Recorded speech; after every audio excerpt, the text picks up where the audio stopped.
My channel has been around for like 2.5 years now, which is kind of weird to think about. But that being said, one of the first videos I did, I think it was the second video, was how I diffuse my hair. And going back and rewatching it is a little bit hard. Let's just say that I've improved pretty dramatically on my filmmaking skills, my being on camera skills, things like that. So now that I'm much more comfortable, I want to redo this video. In addition to the fact that I've obviously just improved in my filmmaking skills, I've also gained in my diffusing knowledge, things that work for my hair, things that help give me more volume, things that really just work for me. So I want to talk about those things and those changes as well. And then the last reason I kind of wanted to make this video is because I know when I'm watching YouTube videos of other influencers on YouTube diffusing their hair, like something like 80% are using things like the Shark or the Curlsmith blow dryer or the Dyson, and those are all some pretty pricey blow dryers. So I want to come at this from a perspective of someone who uses one that's under $100. That being said, if you were new to my channel, hi, my name is Lena and welcome to my bathroom. And if you do like content like this, like and subscribe, it helps me out a ton. So for the most part, the actual styling routine doesn't really matter too much when it comes to actually diffusing your hair.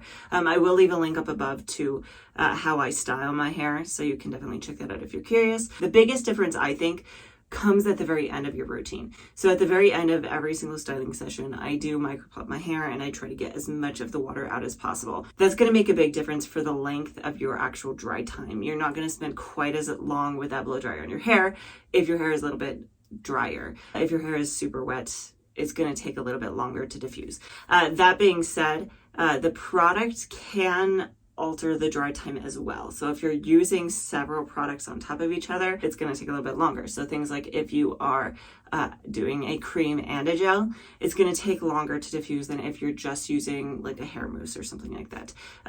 It doesn't really change things drastically. It tends to alter things by just a couple of minutes, but that is something to be aware of. I use the Dew Mousse Def Texture Foam for this particular routine. I am working on a product battle including this, so if you want to see that, definitely like and subscribe because that should be coming out next week. That being said, talking about the dryer that I use. So the dryer that I currently use is the Babyliss Pro Nano Titanium hair dryer.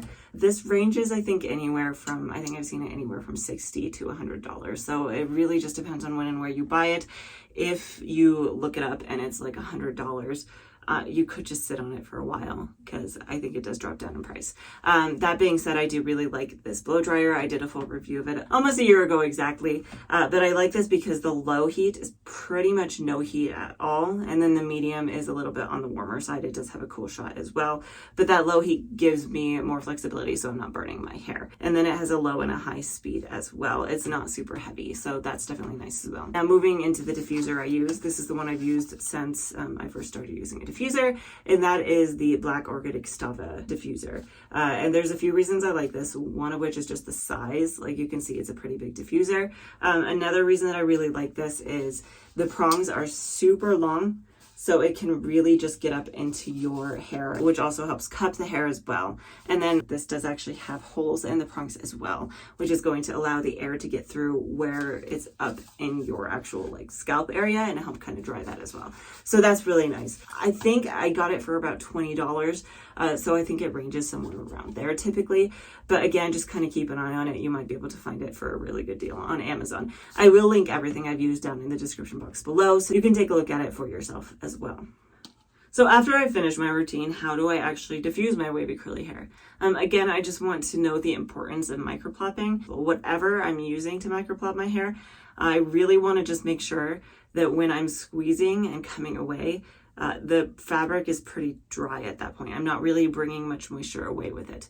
So after that point, what I do is I actually tip my head back and I shake my head a little bit and get my hair sitting as much away from my face as possible. And then I'll go in with my diffuser on high speed and high heat and I will diffuse that section. The main reason I do that is because by setting it backwards away from my face, it means that when everything is all said and done, I'm done diffusing, I've fluffed and I scrunched, it's less likely to fall in my face just while I'm going about my day by actually a couple orders of magnitude. Now, I know a lot of people will flip forward and diffuse their hair flipping forward. I never do that because of that reason, that it just means that my hair is always going to fall in my face. So anyway, take that diffuser, hover diffuse over the top. Part of the reason I use a high heat is because my blow dryer takes a little bit of time to actually get up to a higher temperature. If I start to notice that it feels too hot on my scalp or my hair, I will typically flick it down to the medium, because the medium is kind of, it's a little hot, but not too hot if you're a couple inches away from your hair. So I'll do that for probably about a minute. I don't really keep track of the time frame of these things. It tends to be just when I get bored with it, or in this case, when my arm starts to hurt. And then I move on to the next phase. And the next phase is hover diffusing. So I move all of my hair over to one side of my head. I take my blow dryer, and again, I put it on a medium heat, and then I just hover it around my head. I try to keep the airflow going downwards, and then you just hover over the top. You want to hover under the bottom, and then flip to the other side, do the same thing, and go back and forth a couple of times. So I typically do this particular section for about 5 minutes. I kind of have two ways of deciding when to move on to the first phase. The first is if I do get a gel cast, that's a good sign that it's safe to move on to the next one, because it's going to help just protect your hair and keep the frizz down if you do get that gel cast. That being said, I don't always get a gel cast. So if I'm going through a particular routine where I don't have that gel cast, again, I kind of just go based off of when I get bored with it, and I just move on. It typically takes 4 to 5 minutes for that to happen, and then I go on to Pixie diffusing. So if you've never heard this term, what Pixie diffusing is, you want to make sure that your blow dryer is off. No airflow should be coming out of it. You take that diffuser, scoop your hair up into it, and then you can turn your diffuser on and let it go. So a few things of note here when I'm doing this, I'm really making sure to move slowly so I'm not agitating my hair too much. And then I get to the point where I push those prongs of my diffuser up against my scalp. I want to feel it on my scalp, and then I lift yet again just a little bit more. And what that's going to do is it's going to help my hair dry with a little bit more volume in it, and it's also going to get a little more space between my strands to allow for more airflow going through it. So the other thing that I do want to note here is the temperature. On my particular blow dryer, I want my heat to be on low, because the medium on this, once it's actually in contact with my hair, is just too hot, and if I actually let it sit there, it's going to cause damage. That being said, the low on my blow dryer is probably better described as a cool setting. I don't know if there's any warmth to it at all. So what I actually tend to do is I scoop my hair up, and then I let it sit on that low setting for a couple of seconds, and then I flick it on to medium, count to 3, and then flick it off. Now, I don't always count. It goes more based off of when it starts to feel too hot on my scalp. And the reason I do this is because warm air is going to dry your hair faster, but you don't want it so hot that it's going to damage your hair. So by flicking between the two settings back and forth a couple of times, it allows it to kind of hover in a range that's a little warmer, that's going to dry quicker without actually doing damage. So then I'll cut my hair up and hold it. The amount of time that I hold it in that cupped position, I don't really count it. I don't know if I could say 100%. Again, it kind of just depends on when I start to get bored. I think it probably ranges anywhere about 30 seconds before I move on to the next section. I typically do about 3 sections per side before flipping and then doing it on the other side. So I go back and forth a couple of times. I think I do it on each side of my head about twice before kind of stopping. At this point is a really good time to kind of diagnose your hair and see if there's anything you want to fix, because it's never too late to fix something. So if I notice a couple of straggly pieces, I will go in and wet them down, and then I'll take a brush and brush through them, and then sometimes I'll even go so far as to do a finger roll or finger coiling or something like that to help them get back in their clump. And if I notice a lot of frizz, you can go in and do what's called the Smasters technique. So what you do is you take your hold product, your gel, your mousse, or your foam, and you put it in your hand. If it's a thicker consistency, like a thicker gel, I would add a little bit of water to it at this point. But if it's a mousse or a foam or a more runny gel, you can just put that product in your hand specifically, and then you're going to gently glaze it over those frizzy areas. Use your praying hands technique to smooth things down. And this is going to make a huge difference in the overall frizz, especially by the end of the routine. Once I've done that, I'll typically hover over it for a couple seconds to help that product kind of set in place again, so I'm not just throwing it right back into a frizzy state. And then I'll move on. This kind of depends. So at this point, this is what I do. I check my hair to see just how wet it still is. I check the top layer and the bottom layer to see if they're still damp. If they're still relatively damp, I will go back to hover diffusing for about a minute or two. If they're not, I move on to the next phase, I guess, of my diffusing. And that is Still more pixie diffusing, but in a more specific way. Now, let me explain. I have high density hair, which means that I have a lot of hair on my head. What that also means is when I'm diffusing my hair, it's really hard to get these middle sections. They just tend to sit there damp for a very long time. So what I've actually started doing, this is something I started just a couple weeks ago, is just picking up this top layer and then pixie diffusing that. And then doing that on about 2 or 3 sections per side. And I do that a couple of times on both sides. And that's really made a huge difference for me. It does a few things. First of which is it just helps dry my hair all the way through much better. 2, I have more of kind of this wavy pattern on top, and then on bottom I have a little bit of a tighter texture. But doing that particular cupping technique on that top layer does help it get a little bit more definition. And then the other thing it does help give me just a little bit more volume, which is nice as well. But I do it on a couple spots on each side. And then I tend to kind of get bored with this all.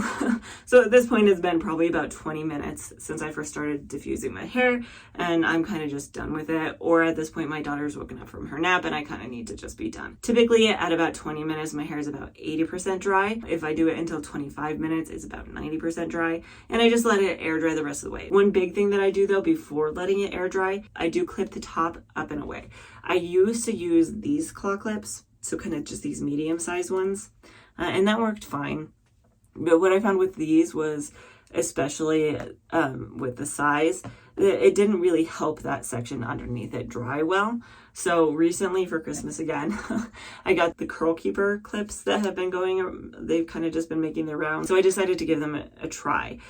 So thanks to my mom for buying these for me. The reason that these specifically are nice is because when they pick up the hair doesn't sit down against your scalp still. It actually does pick it up and lift it away from your head, which 1, introduces volume, 2, helps it dry a little bit quicker if it's not 100% dry at that point. But anyway, so I put those up in my hair.